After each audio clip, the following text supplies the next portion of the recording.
Entramos en esta parte del programa con Purificación Carpinteiro. Por cierto, debo decir que Javier Lozano en su cuenta de Twitter plantea que, que no estaba en la subsecretaría, que no intervino en lo absoluto. Bueno, a ver, déjeme rápidamente decir. En nuestra cuenta de Twitter pusimos la declaración de Purificación Carpinteiro que dice: Lozano fue subsecretario de SCT de Cedillo y que llevó a cabo esas licitaciones de ferrocarriles y que debe excusarse. Eso es lo que Purificación dijo esta mañana. Javier Lozano dice que no sea ignorante la dama, yo estaba en otra subsecretaría, no intervine en lo absoluto, pero así es la amargura.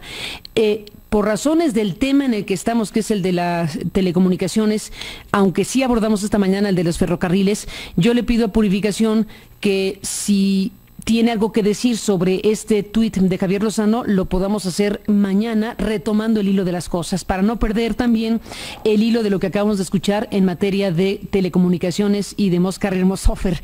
Purificación, buenos días. Nuevamente estás ahí. Gracias por continuar en esta conversación. ¿Qué decir después de esta charla que sostuvimos con un miembro del IFETEL, con el comisionado Luis Fernando Borjón, con lo que está a la mesa en este momento, donde ahora tiene que venir una tercera autoridad a resolver si es competente o no el IFETEL para resolver el asunto del Moscarrier-Mossofer, es decir, la retransmisión de las televisiones abiertas, la programación de las televisiones abiertas en las televisiones restringidas como Dish? ¿Qué dices, Purificación, para cerrar?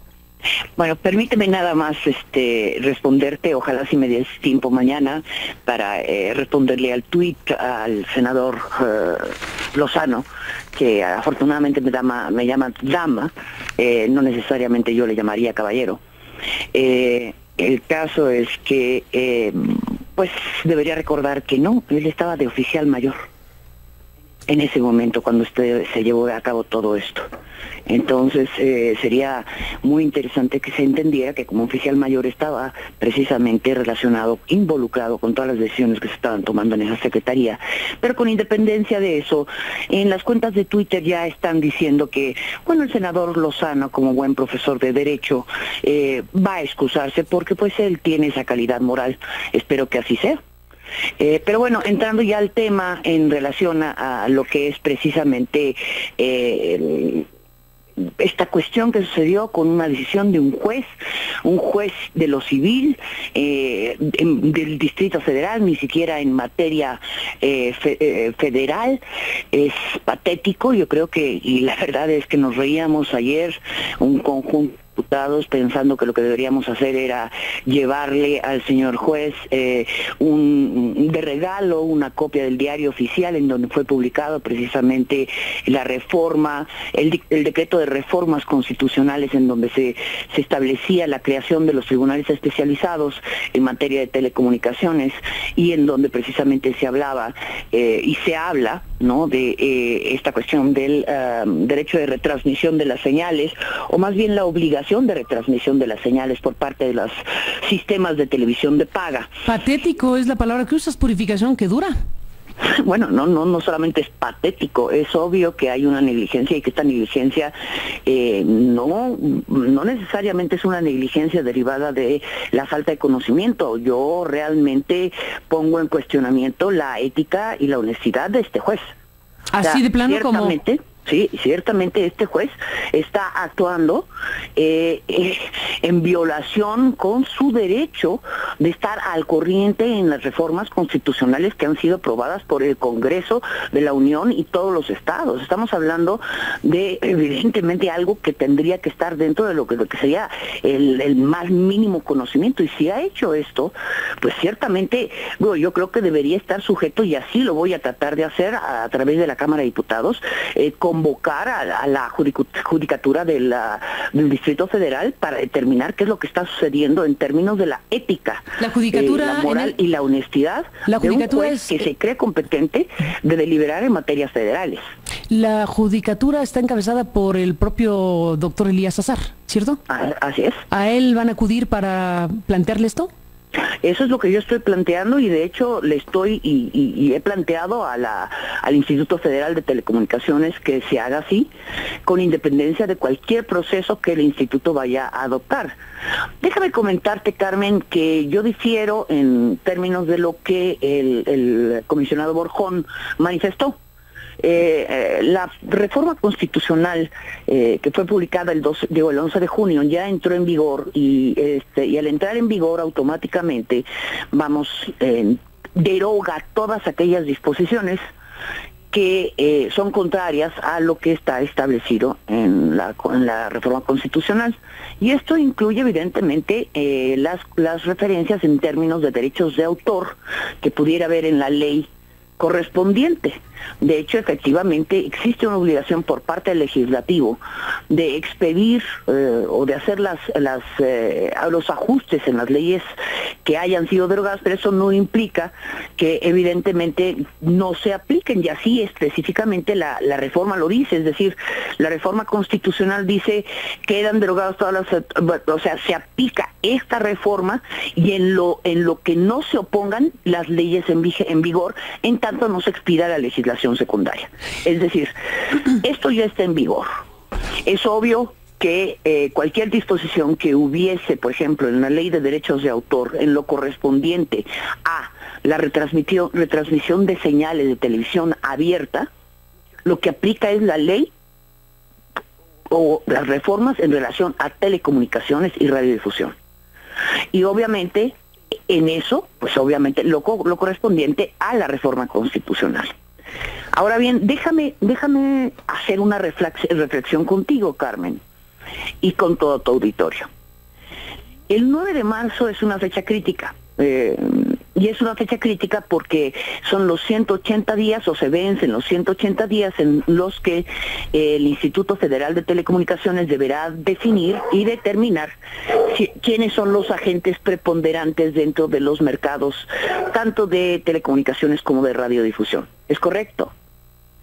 Uh-huh.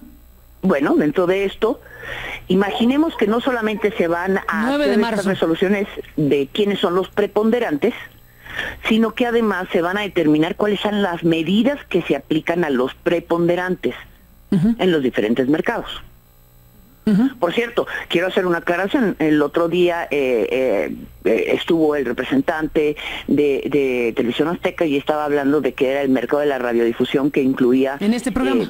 Sí, en este programa, en tu programa, decía que el mercado de la radiodifusión incluía la radio y la televisión. Es obvio que no, o sea, cualquier economista, cualquier abogado sabe que existe precisamente la determinación de cuál es el mercado relevante. El mercado relevante de la radio es uno, el mercado relevante de la televisión es otro, ¿no?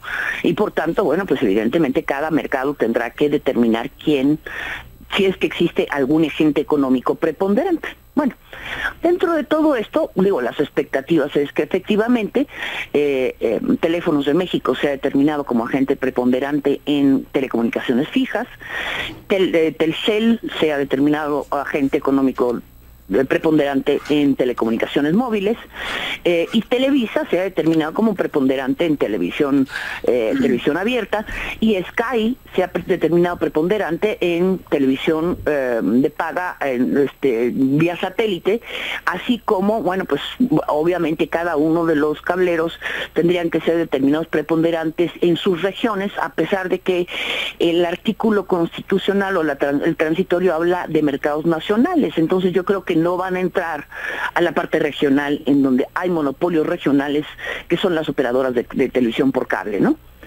Entonces, pero pues, el hecho es de que en ese momento, el 9 de marzo, digamos, y podríamos hacerlo ya casi en cuenta regresiva, el 9 de marzo el instituto va a tener que definir todo esto, y es ineludible, o sea, es inexcusable. Esa es una obligación constitucional que tiene el instituto, con independencia de si el Poder Legislativo expidió las leyes secundarias o no las expidió.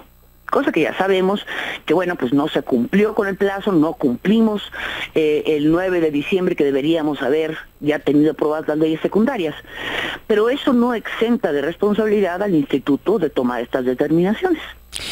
Híjole, bueno, pues Purificación Carpinteiro, no perdamos la comunicación para seguir escuchando voces como la tuya, de otros expertos, opiniones encontradas sobre un asunto que está resolviéndose y veremos en qué termina esta historia. Estaremos al habla, Purificación, y bueno, dejamos pendiente la otra parte de este programa que tiene que ver con los ferrocarriles. Nos quedamos hasta aquí con lo que tiene que ver con las telecomunicaciones y lo que decidió hacer el Instituto de Telecomunicaciones de postergar y de convocar una tercera instancia que bueno, tiene que ser la Suprema Corte de Justicia, tal como lo sugirió el comisionado, presentar ante la Suprema Corte de Justicia una controversia constitucional, pues contra el juez civil que les impidió resolver lo que ayer iban a resolver, gracias a que les envió una hojita donde les dijo, oigan, ustedes no son competentes. Y así quedó puesto para no resolver ayer como se debería el tema en cuestión del Moss Carrier Moss Offer. Purificación, estamos al habla y veremos qué pasa también con el otro tema. Buenos días. ¿Me permites hacerte una pregunta, Carmen? Venga. Dime, ¿tú qué crees que sería más interesante? ¿Que se esperara el Instituto Federal de Telecomunicaciones a resolver esta cuestión? Porque hoy, por ejemplo, el público en general está recibiendo las señales, no se han afectado los derechos de la población. Están recibiendo las señales de televisión abierta retransmitidas por los competidores.